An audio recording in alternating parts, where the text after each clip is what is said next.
Arun Shourie has been a thorn in the side of Hindutva supporters on social media for a long time.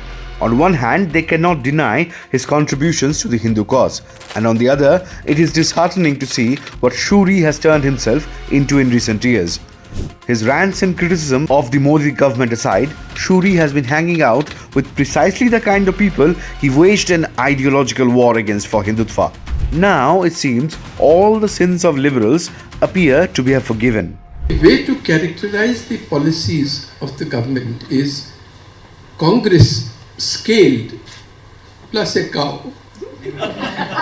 So there is Congress plus a cow. No, but scaled up. Amidst all of this, there is a fringe online vocal group of ideological zealots among online Hindutvavadis that still appear to hold a soft spot for Arun Shourie. Not merely that, they use Shourie's arguments in their personal crusade against Narendra Modi. However, with Shourie's latest book on Savarkar, where he appears to have taken pot shots at the Hindutva icon, it seems we are finally at a juncture where this fringe group can no longer fire rockets from Shourie's shoulders. Nevertheless, the entire charade surrounding Shourie reveals some great insight into the manner in which ideological zealotry manifests itself. Zealots will make the great the enemy of the ideal and pretend they are doing so for the cause of their ideology. It might appear paradoxical at the outset, but these zealots will happily take a romp in the bed with the devil, all the while accusing the saint of being sinful. It is this paradox that we will discuss here today. Welcome to our channel Bespoke Bengali, and please don't forget to hit that like button down below and make sure you subscribe. Thank you. Now back to the topic at hand. It's much easier to be an ideological zealot than a pragmatist, especially so in democratic politics.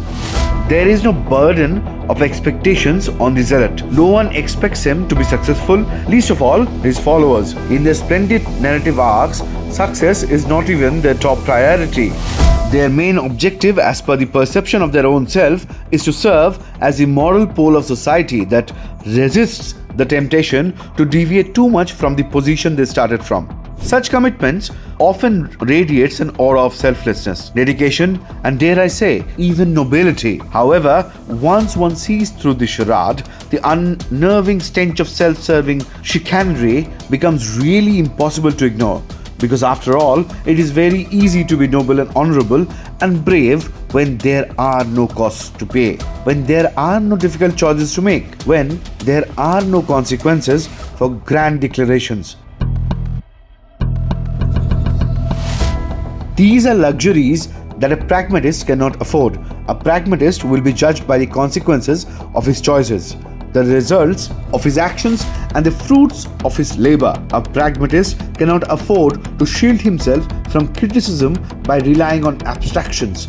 He has to deliver on observable metrics, on concrete outcomes, on verifiable indices. Unlike an ideological zealot, a pragmatist actually hopes to wield political power. And as a wise man once said, with great power comes great responsibility. Ergo, zealots are not burdened by any responsibility, do not submit themselves to any commitment, and are not accountable to anyone but their own conscience. But the conscience is a magical apparatus. It always reaches conclusions that are beneficial to our own sense of self, but simultaneously invents justifications that permits us to persevere under the delusion that conveniently self-serving decisions are underscored by noble, selfless intentions rather than the interests of our own self. Zealots, by the very definition of the word, are not expected to compromise or even walk towards workable solutions on the basis of what is rather than what ought to be. The worldview of zealots and their significantly less intellectually gifted followers is reliant almost completely on the perception that they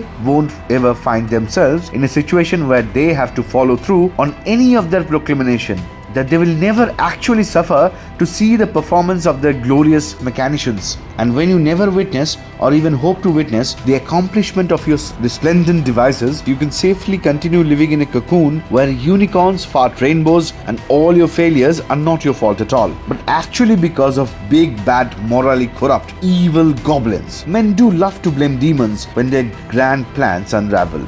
There is a good reason why no great civilization or nation or even a tribe has never aspired to greatness under the leadership of a zealot. Every great leader in history has been willing to make compromises and formulate mutually beneficial deals with the enemy at one moment in time or another in order to ensure victory for his people in the longer arc of history. It is very easy to see the ramifications for a society when ideological zealots seize the levels of power. We do not have to look very far for that. We only have to look one glance in our neighborhood itself. Afghanistan has been ravished for centuries with no hopes for a national revival in the near future as well. Osama bin Laden was a zealot, and what did he lead his people into? Chased like dogs, killed like pests, and hell on earth itself. The Palestinians are ruled by zealots. What has that gotten them? Mass murder, starvation, and societal obliteration.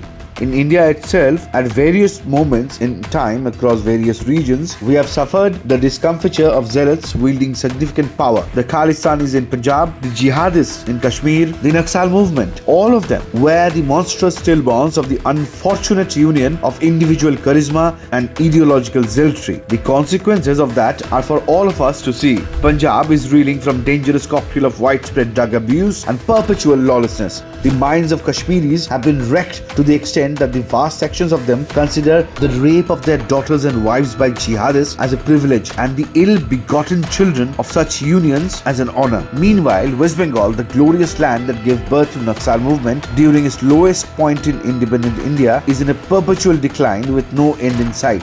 Thus, while it's true that most often we do not have anything apart from their words to judge ideological zealots by, on the rare occasions that we do have the privilege to judge them by real-life consequences almost every single time, it only emphasizes the dangers of their delusions. The other thread that we can draw from this is that since ideological zealots do not actually have any great historical figures in their camp, they have to perpetuate the sham that one great man or the other was in fact contrary to all evidence at hand, a pioneering light of their ideology. Consider, for instance, the appropriation of B.R. Ambedkar by liberal ideologues. By every metric, Ambedkar is a far cry from the liberal ideologue that liberal ideologues of today make him out to be. But that does not prevent them from typecasting Ambedkar into a framework that conveniently serves their current political interests. The same can be said of M.K. Gandhi, Jawaharlal Nehru, Swami Vivekananda, so on and so forth.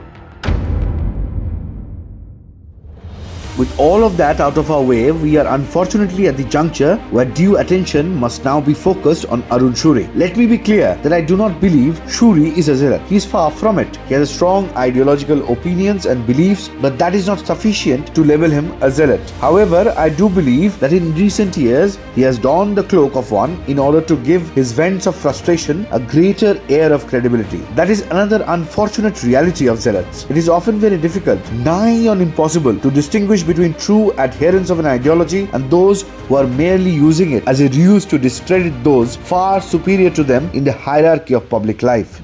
Shourie very smartly have been playing to the gallery of zealots who value words over actions in his one-sided conflict against Prime Minister Narendra Modi. Zealots in the right-wing camp who still harbour a soft corner for him due to his erstwhile service to the Hindutva ideology have done with Shourie what liberal ideologues have done with Ambedkar: appropriate him for their crusade. It is notable that zealots hardly ever subject Shourie's own long history in public life to the same degree of scrutiny that they reserve for Narendra Modi. In fact, they are even willing to ignore Shourie's dalliances with some of the worst elements within the liberal camp in recent years. Zealots very conveniently only rely on Shourie's Hindutva credential to further their anti-Modi agenda. Shourie's record as a minister in the Vajpayee cabinet and his prior career as a journalist are hardly ever relied upon. Instead, zealots that idealize him paint a picture of Shourie that is not borne out by all the evidence at hand. I like Shourie. I was a fan of him for a long time, even after his initial dalliances with the liberal camp. However, it is bewildering to rely on him to question Narendra Modi's Hindutva credentials. Shourie has something going on for him that Narendra Modi doesn't: appropriation by ideological zealots. And therefore, one man will be judged by his words and the other by his actions. One on the basis of abstractions and the other on actual ramifications. One of the basis of shrillness of his opposition, the other on his role as a proprietor of all initiatives. Unfortunately, Shourie is just a weapon in the arsenal of zealots. Narendra Modi's legacy is the target. And when you have a weapon, you do everything in your power to molded in a fashion that enhances its lethality and eliminates its weaknesses.